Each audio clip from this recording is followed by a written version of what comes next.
আসসালামু আলাইকুম ভিউয়ার্স, কেমন আছেন আপনারা?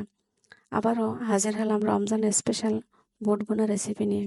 এখানে আমি 1 কাপ ভিজিয়ে রাখা ছোলা বুট আর 2টি আলু নিয়েছি। প্রথমে প্যান গরম হয়ে আসলে দিয়ে দেব 2 টেবিল চামচ পরিমাণে রান্নার সয়াবিন তেল। তেলটা গরম হয়ে আসলে 1 কাপ পেঁয়াজ কুচি অ্যাড করে দেব।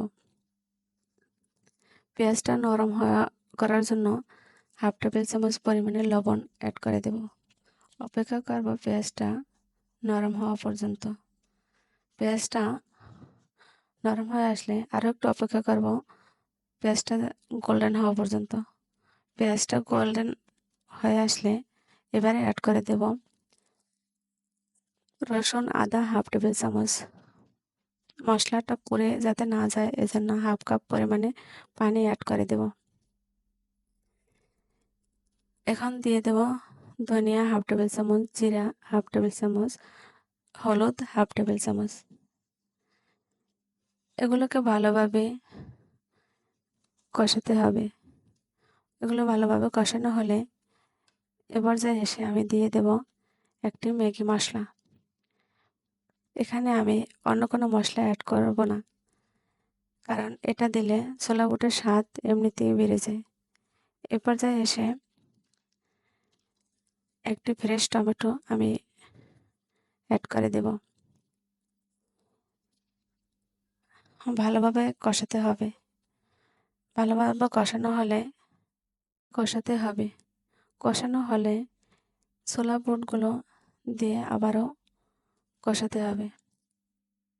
আমি ছোলা বুটগুলোকে আগে সিদ্ধ করে নেই, কারণ সিদ্ধ করা ছোলা বুটের কোনো পুষ্টিগুণ থাকে না, তাই সিদ্ধ ছাড়া বুট নিয়েছি।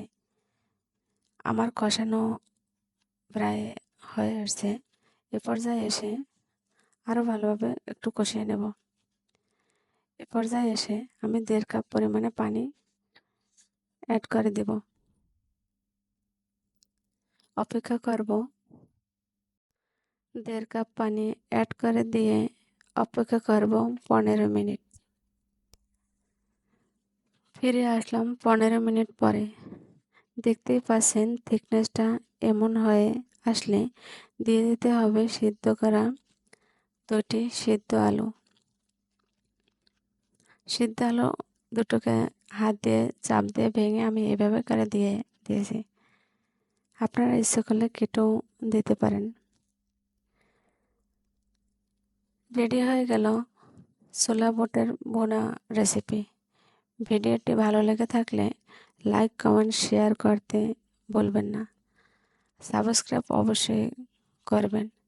আর ফেসবুক পেজ থেকে দেখে থাকলে পেজটিকে ফলো করে রাখবেন, তাহলে পরবর্তী ভিডিও ছাড়ার সাথে সাথে নোটিফিকেশন চলে যাবে আপনার কাছে।